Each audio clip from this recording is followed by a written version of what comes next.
Chapter 3. Another book was crooked and backwards, and Hazel was refusing to look at it. She didn't care. It was just a poorly shelved book that some customer had haphazardly put back on the shelf. It happened all the time. Alex would handle it later when they came in for their shift. Hazel had more important things to do, like work on next month's book order and schedule September's author events. She was the operations manager after all. She could leave the books straightening to Alex or Lindsay or the new hire who came in on Sundays, or literally anyone else but her. Damn it, she was looking at it again. It had been 2 days since the last crooked book incident, and Hazel had officially decided it was a weird occurrence that definitely wasn't about her, and definitely wasn't going to happen again. And now look, another one. Someone was messing with her. An image of Noah's excited face when he'd thought maybe it was a clue flashed in her mind. She'd shut that down quickly. Too quickly. His handsome face had fallen in disappointment when she'd dismissed the idea. She'd felt bad about it, but clues really, that was absurd. And just because she'd gotten in her own head about her stuckness and then Noah had flittered in with all his confusing handsomeness, did not mean there were suddenly secret messages in her books, because that would be crazy. Hazel tapped her fingers on the counter. Another slow day. Do people not read in the summer? She straightened the already straight bookmarks and sipped her tea. Damn it. Hazel marched over to the romance section to fix the book and possibly give it a piece of her mind, because she was that kind of crazy lady today. She pulled it out and found a corner turned down, just like in the other book. She couldn't just put it back on the shelf if it was highlighted too. She couldn't sell a defaced book. She had to check. The blueberries popped tart and bright in her mouth. They tasted like summer and new beginnings. Hazel was instantly transported back to picking blueberries as a kid, the sweet burst of fruit on her tongue, scanning the bushes for the ripe ones, and the ice cream her dad would buy her on the way home. She closed her eyes and leaned against the shelf. When was the last time she'd gone blueberry picking? Napping on the job? Hazel's eyes snapped open at the sound of Annie's teasing voice. She had to stop getting caught doing weird things in the romance section. She shoved the offending book back on the shelf and turned to greet her friends. No, of course not. We brought you lunch. Annie said, dropping into her favorite comfy chair by the window. And an iced tea. Jeannie held out the drink and Hazel took it, happy for the distraction. Thanks. Everything all right? Annie asked. Her blonde ponytail slipped over her shoulder as she tipped her head, studying Hazel. They'd been friends since. Hazel's family moved here in the 9th grade and Annie knew her a little too well. Yep, fine.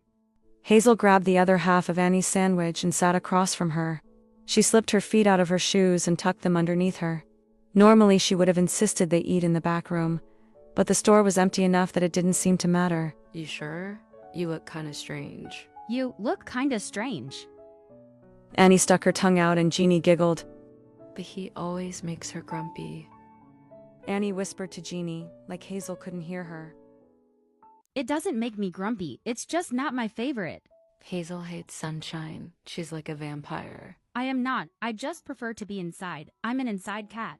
Jeannie laughed again, her gaze flicking between the two old friends. Well, since you're an inside cat, you may not want to come, but I convinced Logan we should have a bonfire tonight. A bonfire? Or like a regular campfire, I don't know. But there will be s'mores. And drinks. Annie asked. And drinks. Great, I'm in. And you, little inside cat? Can you manage the outdoors for a few hours to have fun with your friends? Annie was just teasing, but her words hit a little too close to home. Hazel's friends thought she couldn't even tolerate a campfire? She scowled. Of course I can. Perfect. Jeannie clapped her hands in excitement, and Hazel realized what she'd just signed on for. Bugs and smoke and dirt, and quite possibly Noah, considering he was Logan's friend. Her stomach did a concerning swoop at the thought of the fisherman. Damn it, it was too late to back out. Jeannie was already packing up the rest of her sandwich and hustling out the door. I gotta go. I left Crystal alone with the lunch rush. But I'll see you guys later. Around 8? Hazel gave her a weak wave before meeting Annie's eye again.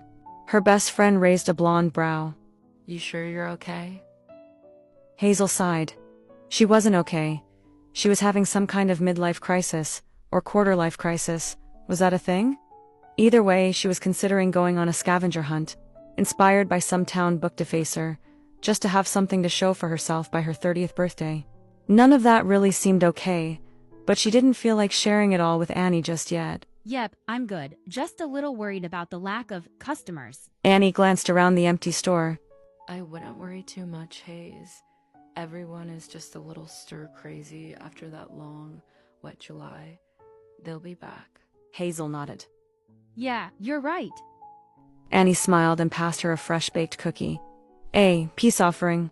They ate the rest of their meal in companionable silence, but Hazel's attention kept slipping back to the crooked book and the blueberries and the rest of the summer stretching out, hazy and hot and wide open in front of her.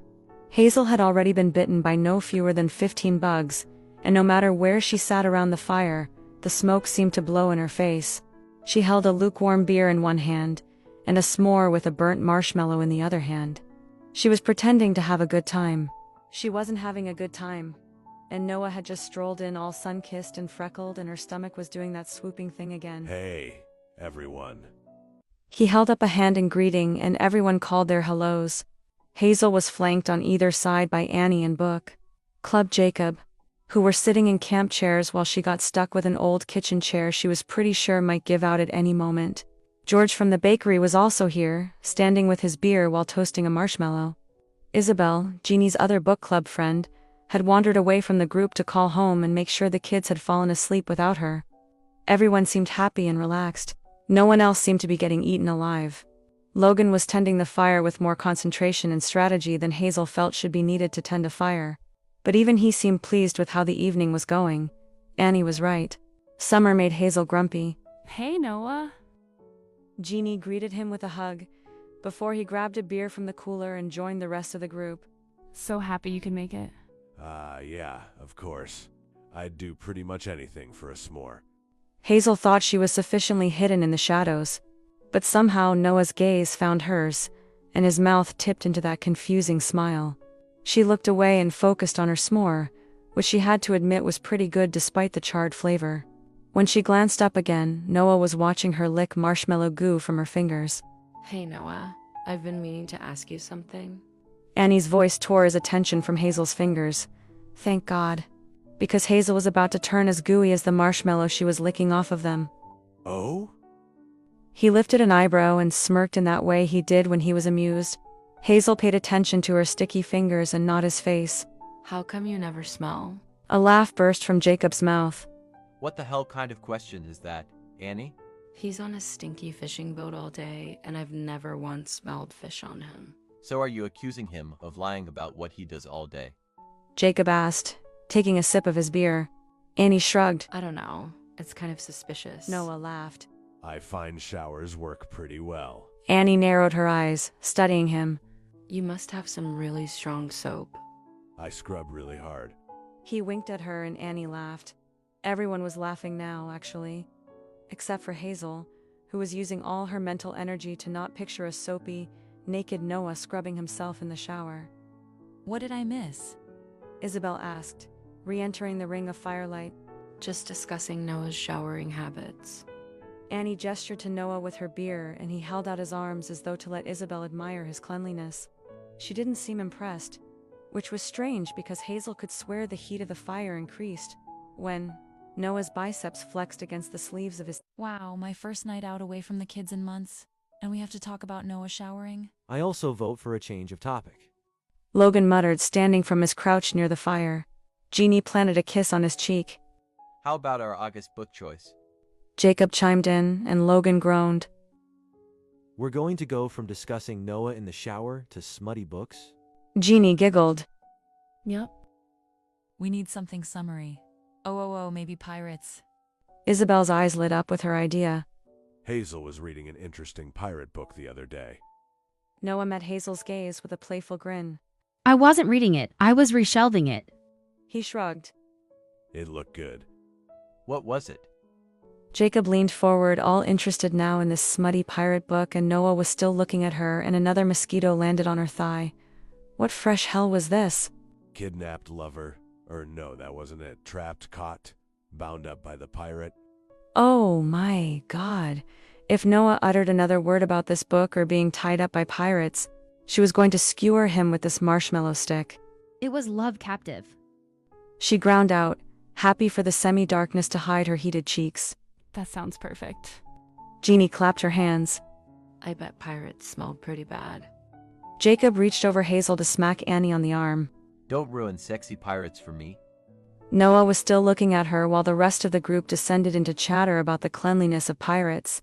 He was looking at her like he knew that she had taken that book home and read it cover to cover, and that the pirate she was picturing looked nothing like the one on the cover. I need to go. Hazel stood too fast and her chair tipped over. To the bathroom. You did not need to announce that to everyone. Be careful making your way back to the house. It's getting dark, and the Bobs got out again. Jeannie said with an apologetic smile. Okay, yep, no problem. Hazel scurried away from the ring of light around the fire and the laughter of her friends. The sun had dipped low enough in the sky that long shadows concealed the dips and pits of the field. Great, I'm either going to break an ankle or get attacked by goats. She knew her way from the back field to Logan's grandparents' house well enough to do it in the dark. She'd been coming here for years. But in her current state she wouldn't be surprised if she ended up in a ditch, or worse, pecked to death by Logan's precious flock of chickens. Hazel shuddered and hurried to the house. She didn't even have to go, but she did need to get away from good-smelling fishermen and bloodthirsty bugs. So this seemed as good a plan as any. She let herself in the house and found Nana and Grandpa Henry dozing in front of the TV in the living room. They startled awake when she walked in. Hazel Kelly, is that you? It's me, Nana. How are you? Oh, good, good. There's leftovers in the crock pot if you're hungry. No one wants that, dear. Henry patted her leg lovingly and Estelle shot him a glare. Hazel smiled. It was like coming home with Logan in high school all over again. They'd adopted each other as siblings a long time ago since neither of them had any. I'm full of s'mores actually. Just came in to use the bathroom. Okay, dear. You let me know if you need anything. Hazel nodded and made her way down the hall to the little bathroom off the kitchen. It still had the same faded wallpaper, the same blue-tiled floor. She looked in the mirror and found the same reflection she'd seen in high school. Well, maybe a little different, a little older. But she felt the same old Hazel. Could you have memories of things you hadn't done? Standing in Logan's bathroom, Hazel couldn't help but remember everything she didn't do. Like the fact that she never skipped a single day of school because she'd been too worried she'd missed something important. Or the fact that she'd only ever gotten tipsy in high school once, and it was here at the farmhouse. And then she'd felt so guilty she'd confessed to Nana. She lived at home during college too. Hadn't gone out to Dubs, hadn't ever had a one-night stand, hadn't been arrested. Okay, so maybe it was good she'd never been arrested, but the point was she had never been reckless, not even a little bit. Hazel liked herself in general. She liked her life. But she still couldn't help feeling like something was missing. That all those holes in her memories were turning into something like regrets. Regrets she didn't want to bring with her into her 30s. She thought about Noah's smiles and those crooked books and blueberry picking. Maybe she didn't have to be stuck. Maybe for the next 2 months she could be fun. She could have fun, right? That's what summer was for, wasn't it? The floorboards creaked under her feet as she went through the kitchen, grabbing the wine on the table that Jeannie had forgotten to bring out. Fun, adventure, a teensy bit of recklessness. She could do it. She would start tonight. She went out the side door, the one that led to Grandpa Henry's private garden, and found an unexpected surprise. Blueberry bushes. Blueberry bushes she had totally forgotten existed on Logan's farm. She stood there on the edge of the garden, darkness creeping in around the edges of the sky, and felt every bit her age. She wasn't in high school anymore, or college. She couldn't go back and change the past, and she didn't want to, not really. But in the months leading up to her birthday, she wanted to step outside herself, to let go. To be young and fun and 20-something before it was too late. And maybe she'd inhaled too much wood smoke, but the fact that she'd ended up right where the crooked books had pointed her just felt like too much of a sign to ignore. The books were the key to her adventure.